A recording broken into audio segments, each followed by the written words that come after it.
Atlantic মহাসাগরের নীল জলের মাঝে ছড়িয়ে আছে 10টি আগ্নেয় দ্বীপ। চারপাশে শুধু সমুদ্র, আর সেই সমুদ্রের বুকেই দাঁড়িয়ে আছে আফ্রিকার এক ছোট্ট কিন্তু চমকপ্রদ দেশ কেপ ভার্দে, বা সরকারি নাম কাবো ভার্দে। চলুন আজ সহজ ভাষায় জেনে নেওয়া যাক আটলান্টিকের বুকে লুকিয়ে থাকা এই অসাধারণ দ্বীপরাষ্ট্র কেপ ভার্দের গল্প। কেপ ভার্দে আফ্রিকার পশ্চিম উপকূল থেকে প্রায় 500 কিলোমিটার দূরে আটলান্টিক মহাসাগরের মধ্যে অবস্থিত একটি দ্বীপরাষ্ট্র। ভৌগোলিকভাবে এটি আফ্রিকার অংশ, তবে আফ্রিকার মূল ভূখণ্ডের সঙ্গে এর কোনো স্থল সীমান্ত নেই। পুরো দেশটাই মূলত সমুদ্রের মাঝে ছড়িয়ে থাকা এক দ্বীপপুঞ্জ। দেশটির আয়তন মাত্র 4000 বর্গ কিলোমিটার, অর্থাৎ বাংলাদেশের একটি জেলার কাছাকাছি।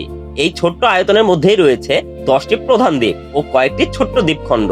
রাজধানী প্রাইয়া, আর সেটি দেশটির সবচেয়ে বড় শহর ও প্রশাসনিক কেন্দ্র। কেপ ভার্দে নামের অর্থ হলো সবুজ অন্তরীপ বা গ্রিন কেপ, কিন্তু মজার বিষয় হলো কেপ ভার্দের বড় অংশ মোটেও খুব সবুজ নয়, বরং অনেক জায়গা শুষ্ক, পাথুরে, ধূসর আর আগ্নেয় প্রকৃতি। তাহলে এমন নাম কেন?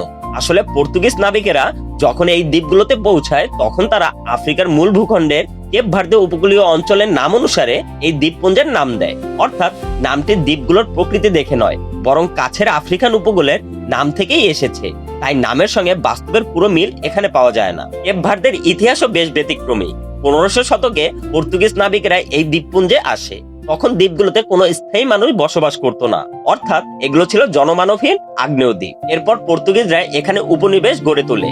আফ্রিকার পশ্চিম উপকূল থেকে আনা মানুষ ও ইউরোপীয় বসতি স্থাপনকারীদের মাধ্যমে ধীরে ধীরে এখানে একটি নতুন সমাজ গড়ে ওঠে। 1600 শতকে কেপ ভার্দে আটলান্টিক অঞ্চলের সমুদ্র বাণিজ্য ও দাস বাণিজ্যের একটি গুরুত্বপূর্ণ কেন্দ্র হিসেবে পরিচিতি পায়। দীর্ঘ উপনিবেশিক শাসনের পর 1975 সালের 5ই জুলাই দেশটি পর্তুগাল থেকে স্বাধীনতা লাভ করে। অর্থাৎ স্বাধীন রাষ্ট্র হিসেবে কেপ ভার্দের বয়স খুব বেশি পুরনো নয়। বর্তমানে কেপ ভার্দের জনসংখ্যা প্রায় 6 লাখের কাছাকাছি, অর্থাৎ বাংলাদেশের তুলনায় এটি খুব ছোট একটি দেশ। এখানকার মানুষদেরকে বলা হয় কেপ ভার্দিয়ান বা কাবো ভার্দিয়ান। এই দেশটির মানুষের বড় অংশই আফ্রিকান ও ইউরোপীয় বংশোদ্ভূত মিশ্র জনগোষ্ঠী। এই মিশ্র পরিচয় তাদের সংস্কৃত, ভাষা, খাবার ও সঙ্গীতের আলাদা বৈচিত্র্য তৈরি করেছে। কেপ ভার্দের সরকারি ভাষা পর্তুগিজ, তবে সাধারণ মানুষ দৈনন্দিন জীবনে সবচেয়ে বেশি ব্যবহার করে কেপ ভার্দিয়ান কিওল, যাকে অনেকেই কিওলো নামেও চেনে। ধর্মীয় ভাবে দেশটির অধিকাংশ মানুষই খ্রিস্টান, বিশেষ করে রোমান ক্যাথলিক, তবে ছোট পরিসরে মুসলিম, ধর্মনিরপেক্ষ ও অন্যান্য ধর্মীয় সম্প্রদায়ও রয়েছে। আফ্রিকা বলতে আমাদের অনেকের চোখের সামনে যে ছবিটা ভেসে ওঠে সেটা হলো দারিদ্র্য, রাজনৈতিক অস্থিরতা, সামরিক শাসন আর সংঘাত। কেপ ভার্দে যেন সে প্রচলিত ধারণার একেবারে উল্টো এক উদাহরণ। বরং কেপ ভার্দে আফ্রিকার তুলনামূলকভাবে শান্তিপূর্ণ, স্থিতিশীল ও গণতান্ত্রিক দেশগুলোর এক। 1990-এর দশক থেকেই এখানে বহুদলীয় গণতন্ত্র শক্তভাবে প্রতিষ্ঠিত হয় এবং তারপর থেকে তুলনামূলক শান্তিপূর্ণভাবে ক্ষমতার পরিবর্তন হয়ে আসছে। সংবাদ মাধ্যমের স্বাধীনতা, সুশাসন ও রাজনৈতিক স্থিতিশীলতার মতো ক্ষেত্রেও দেশটি আফ্রিকার অনেক দেশের তুলনায় ভালো অবস্থানে আছে। অর্থাৎ ছোট হলেও কেপ ভার্দে শুধু টিকে নেই, বরং একটি কার্যকর ও স্থিতিশীল রাষ্ট্র হিসেবে নিজেকে প্রতিষ্ঠা করেছে।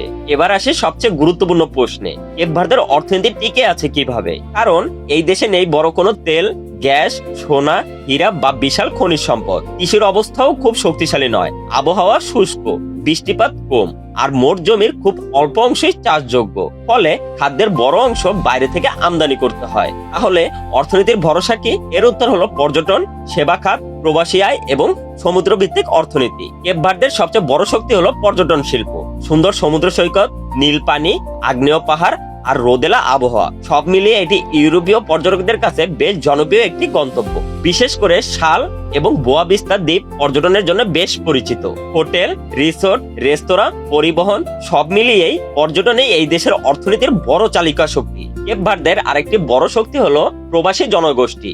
বিশ্বের বিভিন্ন দেশে, বিশেষ করে পর্তুগাল, যুক্তরাষ্ট্র, ফ্রান্স, নেদারল্যান্ডস ও ইতালিতে বিপুল সংখ্যক কেপ ভার্দিয়ান বাস করেন। এই প্রবাসীরা নিয়মিত দেশে টাকা পাঠান, আর সেই রেমিটেন্সে দেশের অর্থনীতিতে গুরুত্বপূর্ণ ভূমিকা রাখে। চারপাশে সমুদ্র হয়, মৎস্য শিকারও এখানে গুরুত্বপূর্ণ। বিশেষ করে টুনা মাছ কেপ ভার্দের অন্যতম সামুদ্রিক সম্পদ। স্থানীয় খাদ্য চাহিদা মেটানোর পাশাপাশি কিছু মাছ রপ্তানিও করা হয়। আসুন আমরা জেনে নেই কেপ ভার্দের মুদ্রা ও বাংলাদেশি টাকার মূল্য। কেপ ভার্দের মুদ্রার নাম কেপ ভার্দিয়ান এসকুডো। বাংলাদেশি টাকায় এর মূল্য সময় পেতে কিছুটা ওঠানামা করে। তবে আনুমানিক হিসেবে এক কেপ ভার্দিয়ান স্কুডো প্রায় 1.1 থেকে 1.3 বাংলাদেশি টাকার কাছাকাছি হতে পারে। অর্থাৎ সহজ করে বললে 100 কেপ ভার্দিয়ান স্কুডো 110 থেকে 130 বাংলাদেশি টাকা। কেপ ভার্দের সবচেয়ে বড় সমস্যাগুলোর একটি হলো পানি সংকট। বৃষ্টি কম হওয়ায় কৃষি ও পানীয় জলের সংকট প্রায় দেখা দেয়। অনেক ক্ষেত্রে সমুদ্রের পানি বিশুদ্ধ করে ব্যবহার করতে হয়। কিছু জায়গায় পাহাড়ি ঢালে ধাপ চাষ বা টেরেস ফার্মিং ও করা হয়। ভুট্টা, বিনস, মিষ্টি আলু, কলা, পেঁপে এসব কিছু উৎপাদন হয়। তবে দেশটিতে খাদ্য স্বয়ংসম্পূর্ণ নয়। অর্থাৎ কেপ ভার্দের বাস্তবতা হলো প্রকৃতি এখানে খুব উদার নয়, কিন্তু মানুষ অত্যন্ত অভিযোজিত। কেপ ভার্দের সব দ্বীপ একরকম নয়। শাল দ্বীপ সমুদ্র সৈকত ও রিসোর্টের জন্য বিখ্যাত। বোয়া বিস্তা পরিচিত শান্ত পরিবেশ আর সাদা বালির সৈকতের জন্য। আর ফোগো দ্বীপ বিখ্যাত এর স্বয়ংক্রিয় আগ্নেয়গিরি পিগোডো ফোগোর জন্য। ভাবুন তো, এক দেশ একই সঙ্গে সমুদ্র সৈকত, শুষ্ক আগ্নেয় দ্বীপ আর সক্রিয় আগ্নেয়গিরি সবই আছে। এই বৈচিত্র্যই কেপ ভার্দকে পর্যটকদের কাছে আরো আকর্ষণীয় করে তুলেছে। তাহলে এখন কেপ ভার্দে এত আলোচনায় কেন? সাম্প্রতিক সময়ে কেপ ভার্দে নতুন করে আলোচনায় এসেছে ফুটবলের কারণে। ছোট দেশ হলেও তাদের জাতীয় ফুটবল দল ব্লু শার্ক গত কয়েক বছর ধরে আফ্রিকার ফুটবলে নিজেদের পরিচিত অনেকটাই বাড়িয়েছে। ফুটবল এখানে শুধু একটি খেলা নয়, বরং জাতীয় পরিচয়ের বড় অংশ। দেশের ভেতরে যত মানুষ আছে তারা বাইরে ও বিশ্বের নানা দেশে ছড়িয়ে থাকা কেপ ভার্দিয়ানদের কাছে ফুটবল একটি বড় আবেগের জায়গা। তাই যখন এই ছোট্ট দেশটি বড় মঞ্চে জায়গা করে নেয়, তখন সেটি শুধু খেলার খবর থাকে না, এটি হয়ে ওঠে একটি ছোট্ট দেশের বড় হয়ে ওঠার গল্প। কেপ ভার্দের দেশটি আয়তনে ছোট, কিন্তু এর গল্প বিশাল। এই বৈচিত্র্যময় দেশটিতে আপনার কি ঘুরতে যাওয়ার ইচ্ছা আছে? আর কেপ ভার্দের ফুটবল দলটি আপনার কাছে কেমন লাগে অবশ্যই কমেন্টে জানাবে। আর ভিডিওটি ভালো লাগলে লাইক দিতে ভুলবেন না। পরের ভিডিওতে কোন দেশকে নিয়ে এমন বিস্তারিত ভিডিও দেখতে চান অবশ্যই জানাবেন।